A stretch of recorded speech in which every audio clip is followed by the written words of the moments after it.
So something very strange happened to me a few years ago. Because I can't tell it without giving away some identifiable information, I can't say exactly where it happened, but it was a major US city. I don't think I'm in any danger from telling the story, I just have a very good reason to be cautious. I've been furloughed during the 2020 pandemic, and my stimulus check was starting to run out. I'd split up with my boyfriend because living together in lockdown had revealed that he was a massive Jordan Peterson guy, and before I blocked him on Facebook, I think he was getting into QAnon. So I was starting to get worried about money. I'd got into a routine of waking up and making some black coffee and then checking all the job listing sites for remote work. When nothing turned up, I'd usually hit one of the few gyms that were still open. Working out made me feel like that I still had some control over my body. And that day was different though, because before I could open my crossword app, I saw a Facebook message about an exciting new job opportunity with flexible hours and daily earnings up to $1,000. It was a multi-level marketing scheme to sell overpriced makeup. I blocked and reported them for scams and thought that that would be the end of it. There was a new girl at the gym that day, but she seemed to be more interested in her phone than working out, probably trying to choose the right selfies to post. I tried to ignore her and worked on my arms. After showering and changing into a strappy top and leggings, I went to the nearby Starbucks for a frappe. There were some more scam messages, which I didn't even bother reading this time before blocking them, and there must have been about 5 different accounts, all with the same kinds of messages and the same profile photo of a woman in her 30s with lip fillers and pretty good eye makeup. It was about this point when I realized that she was in the coffee shop, only about 3 tables away. I froze. I went to that gym almost every day. I was in the Starbucks nearly as often, and she had to have seen me here, probably got my name from them calling out for my drink orders and guessed the rest on Facebook. And this was no coincidence. Another terrible thought struck me. I googled the makeup brand, 0 results. And that kind of company is almost built on search engine optimization. There was no way that it would have had a digital footprint. And like most people, I didn't know much about multi-level marketing companies. The scale at which most of the recruiters message people is a little frightening, and you're told to find up to hundreds of people each day and tell them their unique qualities make them suited to the MLM. So when I found out that the MLM company wasn't even real, it made a lot more sense how she'd had the time to do so much research on me. I later found out from friends and ex-coworkers that she'd been messaging them, asking questions about me and just giving a very weird vibe. I was so shocked that I almost ran out of the coffee shop. And of course, she followed me after taking a sip from my unfinished drink. I asked her what the hell she was doing, and in the end, it turned out to be about a man that I'd just forgotten about. She claimed I'd stolen her ex, and in reality, he'd never told me that he was in a relationship, and when he proved to be useless in every way that mattered, I ended it. The next week, I'd seen him with another woman, and I barely even cared. I didn't steal her boyfriend, and she would have been better off without him. I tried to tell her as much, but she was clearly obsessed with me now, and it didn't really matter how she'd started. It felt very strange trying to run away from her without wanting to make it obvious that something weird was happening, and as if by not showing it, I could avoid the situation that I was in. She didn't seem to care about that, so I was forced to run away from her. Not sure where else to go, I ran for the subway with her not far behind. And I thought back to my wilder teenage years as I cleanly jumped over the turnstile, leaving her scrambling to pay the fare. And I ran down the platform and jumped through the subway car doors and tried to make my way along the packed train. Just as the doors were closing, she made it into the car, and I waved at her as the train started to move and walked back up the steps to get a cab home.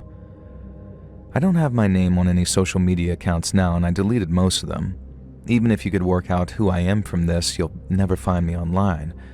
I don't really take selfies anymore, not on any public accounts, and of course I got multiple restraining orders on her, but I still don't want to take any chances. Unless she's gotten the help she needs, then she's probably stalking someone else right now. I have a very close friend who tells me I need to move because I resent having to keep a file on my own stalker. And I'm only writing this because I think if she escalates again, that she might get caught.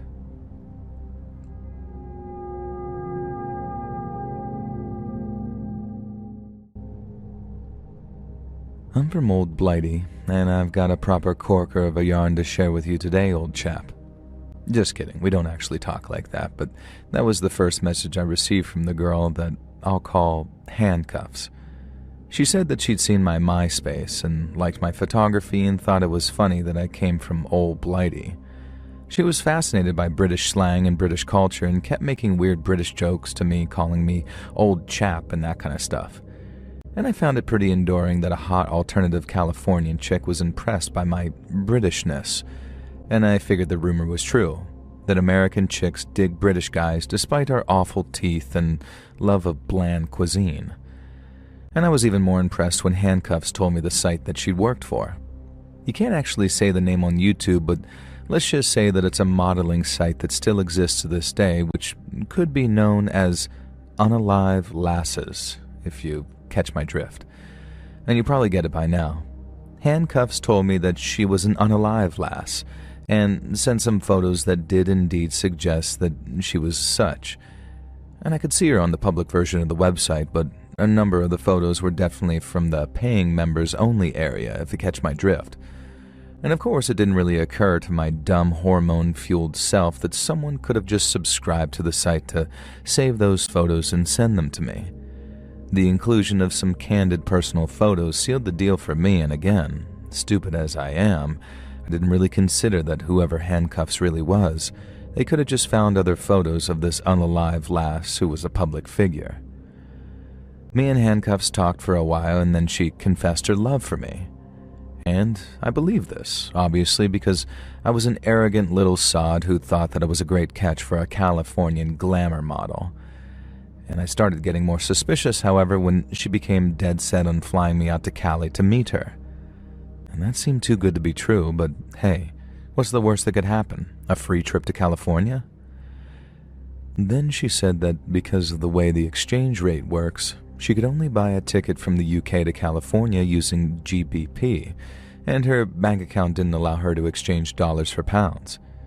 Therefore, I'd have to send her the ticket price in pounds, and she'd send it back in dollars. And she knew my bank account would automatically convert it because Lloyd's Bank did that apparently. Why a Californian unalive lass was supposed to have insight into the functions of Lloyd's Bank is something I'll never know. But hey, at least it was a good tell that started to open my eyes. I asked her if she could possibly send the money first because I was a little strapped for cash after getting my Peugeot modded. At first she said that was fine and even claimed that she'd done an international transfer, so I should send the money over in the meantime and her transfer would appear in my account later. Yeah, no thanks. I told her I'd have to wait until her transfer came through, and she started ranting about how I didn't really love her and how I wasn't gonna get some if I didn't make the effort and try to appeal to my, baser instincts. And as much as I wanted to believe that I'd be sinking into the bed of an unalive lass, I also wanted to believe that I'd have money to live, so I told her that I genuinely could not send the money back until I had it. Of course, no money showed up, and then she surprised me by saying it was fine. She'd managed to buy the ticket anyway, so I didn't need to worry about the money. I asked her if the plane tickets would be arriving at my house, and she said no. She hadn't been able to arrange that, so I'd have to pick them up from the airport on the day of the flight. I told her that I'd prefer to have the ticket in hand before driving all the way down to Heathrow, or at the very least, could she email me the receipt for the ticket so I knew everything was kosher. And again, she flipped out at this, screaming over instant messenger and hurling some of the worst written abuse I think I'd ever seen in my life. Hell, at this point I didn't even care if she was genuine, Californian hot girl or not. Never stick your head in crazy, as they say. And so I told her to have a nice life, blocked her, and moved on thinking that I was no worse for wear. I did kind of miss her, or miss the things that I'd imagined getting up to with her, but it was whatever. And a few days later I was strolling through town with a couple of the boys when I heard a female voice yelling my name with some absolute venom. I turned to look, and an ex-girlfriend from year 8 came bounding across the high street. Lucy was a large Wiccan girl who had been a smaller, quiet girl when we dated. We just kind of drifted apart after just a few weeks, simply not vibing, and I'd never even thought about her since. We were in sixth form college now, and I saw her around at times, often being quite loud and mouthy, and was always glad that I dodged a bullet with that one. And now she was storming over to me, swinging her big woolen black bag, pentagrams jangling around her neck, mascara smeared around her eyes. And she came up to me and jabbed me in the chest with a porky finger, hollering at me that I had no idea what I'd missed out on, and that I'd regret not paying her what I owed her for the heartbreak. She began screeching that she was going to put a spell on me and my friends, and that my genitals would fall off. Then she mentioned a few things that only Handcuffs would know, and that's when I realized. Handcuffs was Lucy, my weird Wiccan ex-girlfriend from year 8, and I'd been successfully and decisively catfished by this crazy bitch. My mates would give me the ribbing of a lifetime about this later, but right now Lucy seemed genuinely unhinged and dangerous. She was talking as if she genuinely believed that she was Handcuffs, and had at least summoned or manifested her, and that if I'd just sent her the money to pay her rent, then everything would have been forgiven and we could have gone back to being in love. I asked her what needed forgiving, and she said the fact that I broke up with her. In year 8, lady, like 5 years ago, and we just drifted apart, so I yelled at her, and it absolutely broke her brain. Lucy full-blown leaped on me, slamming me to the floor, and I felt my head hit the side of a granite bench as I fell, and blood began to trickle from my skull. And on top of that, I could feel tiny, sharp pains in my chest as she began to stab me over and over repeatedly with a safety pin. It was more annoying than agonizing, and coupled with the crack in my skull, things were starting to feel very serious. I felt my friends dragging Lucy off me, and the next thing I knew, I was waking up in a hospital. Lucy had accidentally fractured my damn skull when she'd pushed me, and I had a massive bleed on my brain. My chest was also really sore from being stabbed by a damn safety pin, and my parents told me that Lucy was absolutely mortified about nearly killing me. Lucy's parents were insisting that she went into a voluntary rehab stint. Apparently she'd been pretty heavy into drugs and alcohol, and this was a wake-up call for her. And it was up to me if I pressed charges, and ultimately I decided not to.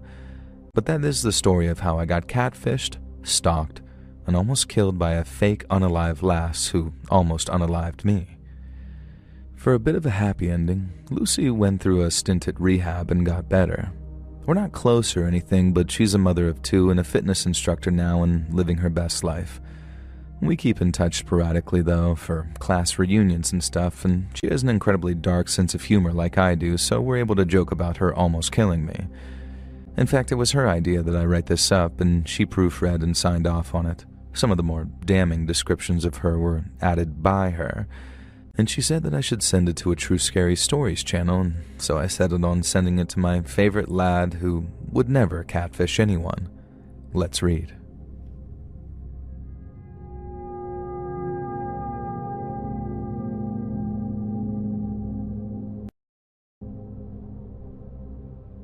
So I've been a listener for a long time, and I've come into your live streams sometimes, and I'm ashamed to say that I've left a few comments laughing at some of the submitting authors for being idiots. I've always felt a bit guilty about it because deep down I know that I'm just projecting. As about 8 years ago, I got myself into a situation with a weird internet creeper, and I know it really was my own doing. I guess it's easier to take out my frustrations on others than admit fault. My friend Allison warned me about this guy named Jeff. And yeah, it was my own stupid fault. I admit that up front. And Allison told me, "Hey Shan, I met this guy on such and such Facebook group, and he started being all weird and intense with me." And she told me he was into swords and horror and all sorts of edgelord things. She told me that Jeff had mentioned me a few times, and that he thought I was interesting. She said she thought he'd been trying to hit me up next. And she was right, he did. And my bored, stupid self, against my better judgment, allowed him to strike up a conversation with me. If you've ever been on the internet at all anytime between the 2000s and the late 2010s, you'll know guys like Jeff. Intense, serious, quick-to-anger anime fans who love The Killing Joke, Sin City, Firefly, and Arma. They hate the MCU and any mainstream superhero thing, They claim to be huge comic book fans but get all their information from the Nolan Batman movies. They're an embarrassment to genuine comic book fans and nerds and people who understand why the Joker actually is a cool character instead of why meme lord incels think he is. True ones understand. And Jeff was not a true one. His favorite game of all time was BioShock Infinite, and this is not to insult that game, but it is relevant and will come up later. And when Jeff started talking to me, it wasn't actually as bad as I expected. He was surprisingly fairly interesting. He had a rudimentary interest in the same things I did, the same comics, movies, anime, and video games. And at first, the cracks didn't show. But then the more he talked about these things, the clearer it became that he was getting all his information from probably Wikipedia or a handful of movie adaptations. He'd make definitive, sweeping statements about media that was just completely wrong or misinformed. For example, he went on about how Batman was his favorite superhero because all of his rogue gallery was totally grounded and normal, nothing weird or comic booky. And this was only true in the movie adaptations, but to an OG Batman comics fan, it's a ridiculous thing to say. I made the mistake of pointing this out to him, and he got super mad and started yelling at me that the comics didn't really count, Weird. Now, I only knew Jeff online, thank God, but every time I'd come online, I'd find lengthy messages from him. After just a week of knowing him, he'd write elaborate essays about how close we were and how much I meant to him and how grateful he was to know someone like me. We had known each other for probably a week at that point. The close friendship he'd imagined in his head soon seemed to sway towards the suggestion of a relationship. I had absolutely no romantic interest in this guy and had made it very clear to him that I wasn't looking, but it was like he heard what he wanted to hear. Multiple times he tried to impress me by crowing on about how he had to break the heart of his last girlfriend because she wanted to sleep with him, and he'd lectured her about how that was inappropriate. When I asked why it was inappropriate, he let slip that he, in his early 30s, had been dating a 16-year-old girl. Not just online either. They were dating in person. And he very smugly told me that he wouldn't sleep with her because it was illegal, though, and she was a bad person for wanting to get with him. Okay, buddy, that's the child at fault for sure, I bet. And this is when I decided that I didn't really want to be friends with this weirdo anymore. And one time I told him I was sick and that I wouldn't be online for a while. And after 5 days of frantic messages from him, I kind of snapped and said, "Dude, I was sick." And he kept replying saying, "I knew it. I just knew it," and then proceeded to ramble on about how we had a freaking psychic connection and how he had the same thing with his beloved grandmother and could always tell when something was wrong with a loved one, so he had simply been able to tell that I wasn't okay. Oh right, it was a psychic connection and not the fact that I literally told you 5 days ago. Next, when I wouldn't reply, he began sending me messages saying that he was having severe chest pains and then narrating his journey to the emergency room and leaving vague hints that he had only hours or minutes left to live. The first time, I stupidly fell for it, and then he would simply do it every time he wanted attention. But there was never any follow-up to these medical disasters. An absolute clown man. And when that stopped working, he began to spin sob stories about various elderly relatives he lived with who were on death's door. The problem was, he couldn't remember the stories that he'd spun. So one month it was his beloved granddad who'd raised him who was dying, but the next month it was his grandmother, and then it was his brother, and then his dad, and none of them ever actually did die, and most of them never even got mentioned again. It also contradicted the fact that he previously told me that he lived with a roommate who stole a ton of money off of him but still lived with him, and also that he lived alone. It was just completely nonsensical gibberish, all designed to evoke sympathy. He'd write lengthy attention-seeking diatribes on Facebook about how everyone he knew always wanted to take from him, and how he was an untapped well of positivity and generosity, who was literally incapable of being mean, that he genuinely had some kind of condition that meant that he couldn't be unpleasant to people. And yet somehow he was always managing to condemn women and girls for their behavior, choice of dress, etc., or calling other people fake fans of things he liked, even though he had the most rudimentary understanding of most things. And eventually, it all became too much for me. He'd go on these rants about how desire was disgusting and inappropriate, but also keep trying to hit on me. He'd send me random poorly lit photos of himself. Nothing risque even, just weird photos of him in a hat, and then ask for lengthy opinions on how good he looked, and if he felt like I hadn't said enough, he'd just keep pressing and pressing. Now again, let me stress that I met this guy online for about 6 weeks, and in the end, I told him that things were way too intense for me, and that while I'd be happy to try a friendship with him, we just didn't have the same kind of relationship where we were actually close BFFs or more like he seemed to keep insisting. This was, of course, my fault, and he lost it with me, getting ragey and angry at the fact that I'd said that I was willing to be his friend. Now, why would I say that if I wasn't? I tried to explain to him that being someone's friend doesn't involve constant trauma-dumping, attention-seeking, and claims of psychic bonds. But he was having none of it. He started swearing and cursing at me, so I blocked him. Later, he messaged me on Steam apologizing for what he was about to do. It wasn't clear whether he was going to do something to himself or to me. I wasn't too concerned about the latter, though. We lived in totally different countries, and he was far too broke to fly here and do anything to me. Of course, nothing came of it because guys like him are all terror and bluster, and instead, he posted a huge rant on Facebook about how if you have a beautiful songbird in a cage, it's your duty to let her fly free. It was a quote from BioShock Infinite, and he decided I was Elizabeth from BioShock and he was, I don't know, her dad? Yeah, way to make it even more creepier, pal. It was a pretty terrifying experience, even if I can look back on it and laugh at him. Having someone that toxic in your life is horrible, and I severely learned my lesson about believing people like this are interesting. And I hope the same can be said for my third friend who decided to befriend Jeff even after all of what I'd told her. And last I heard, she'd cut him off because he was trying to convince her to cheat on her husband with him.